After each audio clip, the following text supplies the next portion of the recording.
Paz, igreja, como é que vocês estão? Como é que vocês estão, criançada? Estão bem? Não sei como é que vai ficar o áudio hoje, porque eu tô sem meu fone e aí vai ficar no áudio do celular aqui. Então eu vou tentar falar mais perto para vocês me ouvirem, porque normalmente eu falo baixo. Então eu vou fazer uma coisa diferente. Eu tô fazendo coisa diferente todo vídeo, né? Só que minha esposa me deu um conselho, e eu acho que é muito sábio, que realmente isso aqui é um ministério infantil, né? Eu acho que minhas palavras estavam sendo um pouco duras, talvez. Então eu vou tentar direcionar um pouco mais para as crianças. Eu tenho, acho que, essa dificuldade, né, em deixar mais simples, em passar temas mais básicos, né? Então eu vou, mas eu ainda preciso da ajuda dos pais. Eu ainda vou nessa direção. Eu sinto que eu me encontrei, né, nessa área dentro do ministério. Então eu preciso que você, pai, me ajude realmente a discutir, porque querendo ou não, esse tema que eu escolhi para hoje ele é um pouco complexo, tá? É...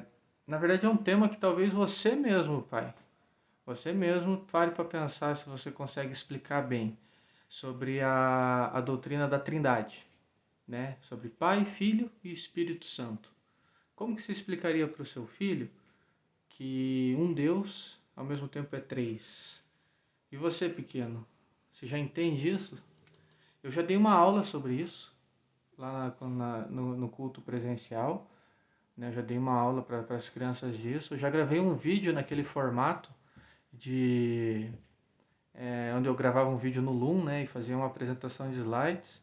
Mas como eu me encontrei nesse formato aqui, olhando para a câmera e fazendo o vídeo mesmo assim, falando, eu consigo, acho que, me expressar melhor com as palavras, eu espero, né?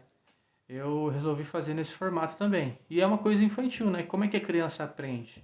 Com repetição. Então eu vou explicar de novo, mas acho que agora eu vou conseguir ser mais claro.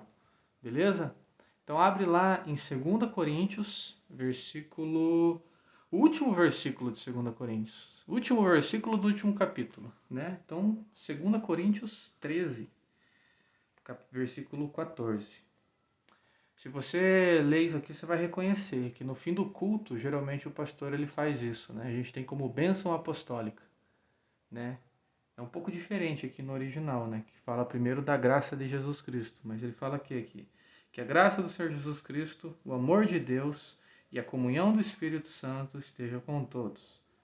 Vá em paz, cumprimente o irmão do seu lado. Essa parte não tem, né? Essa parte o pastor ele coloca no final para cumprimentar o irmão do lado, mas e ele coloca, né, que o amor de Deus e a graça do nosso Senhor Jesus Cristo. Eu vou partir daí. Eu vou partir daí que eu acho que fica legal para a gente aprender. Então, como é que um Deus é três? Como é que a gente explica isso? Como é que a gente entende isso? Né? Veja que aqui, então, Paulo, ele dá essa saudação, né? Essa despedida, o fim da carta aqui, ele coloca cada pessoa da Trindade e a cada um atributo, né? Ele fala que o amor de Deus, que a graça de Jesus Cristo e a mais íntima da consolação ou comunhão do Espírito Santo. Então, a Deus o amor, Jesus graça, Espírito Santo, comunhão e consolação.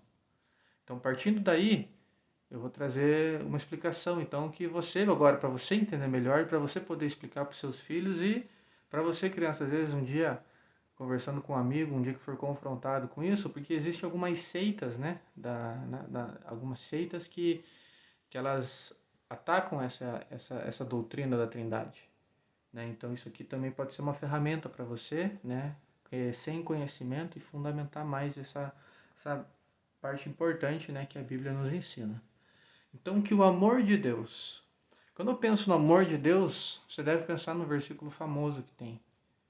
Como é que esse versículo está lá em João 3,16, né? Que o amor de Deus amou o mundo de tal maneira que deu seu Filho unigênito, para que todo aquele que nele crê não pereça, mas tenha a vida eterna. Então veja, Deus amou o mundo, Deus o Pai amou o mundo de tal maneira. E qual que é a manifestação do amor de Deus por nós? Uma pessoa, que é Deus também, Jesus Cristo. Deus amou o mundo que deu seu Filho unigênito, para que todo aquele que nele crê não pereça, ou seja, seja salvo. Então, por meio do amor, a manifestação do amor de Deus nos salvou, que é Jesus Cristo. Então veja como é a manifestação de Deus, ele vem então para nos salvar, né, do nosso pecado e da nossa transgressão. Então, agora tem o Jesus Cristo, o amor de Deus e a graça do nosso Senhor Jesus Cristo. E aqui em João mesmo, João 1,14, né? E a palavra se fez carne e habitou entre nós. E nós contemplamos a sua glória como a glória do unigênito do Pai, cheio de graça e de verdade. Então Jesus Cristo ele veio cheio de graça e de verdade. O que é graça? Graça é favor imerecido, né? É algo que nós recebemos não porque merecemos, porque nos é dado por Deus.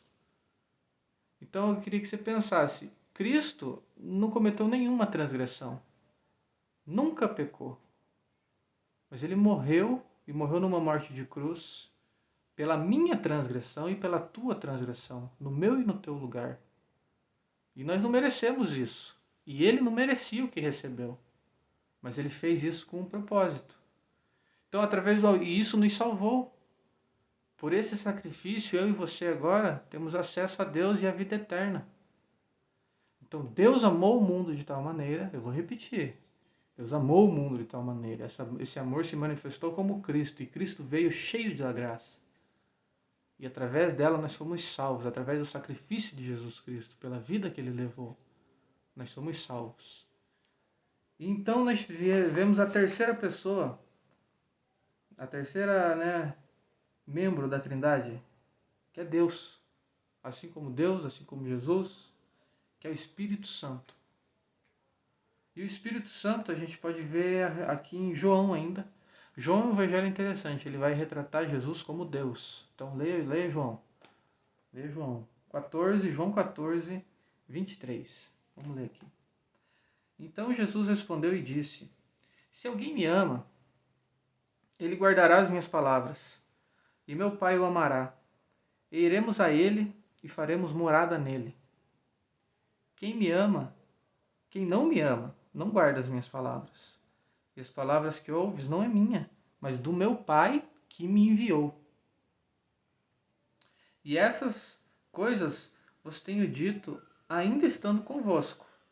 Mas o Consolador, que é o Espírito Santo, que o Pai enviará em meu nome, ele vos ensinará todas as coisas e vos trará a lembrança todas as coisas, tudo quanto eu vos tenho dito. Então, através de Deus o Pai, se manifesta o amor, através do amor do Pai se manifesta Jesus. Jesus veio cheio da graça e nos salvou. E ele disse que após ele virá quem? O Consolador. Né? Tem uma palavra bonita, Paracleto, divino. Então vem Espírito Santo. E ele vem para nos lembrar, né, das palavras que estão na Bíblia. Legal, a gente viu uma pregação, eu vou datar esse vídeo do Anderson ontem, ele falou muito bacana, que ele vem nos lembrar do quê? Que palavras é essa, né? Das Escrituras. Mas como que ele pode te lembrar de algo se você nunca lê? Ó, essa já é uma parte do confronto, irmão. Então o Espírito Santo, ele vem te lembrar, realmente, mas se não tiver nada na sua mente para ele lembrar, como é que ele vai fazer? Então leia as Escrituras. Mas o importante do Espírito Santo, o que é? Ele vem para trazer então essa comunhão agora, né? Quando nós cremos na palavra, quando nós cremos em Jesus Cristo, então fala, né, que ele vem habitar em nós. Nós, a Bíblia também fala que nós somos templo do Espírito Santo. Nós somos morada de Deus. Nós, individualmente, somos igreja também.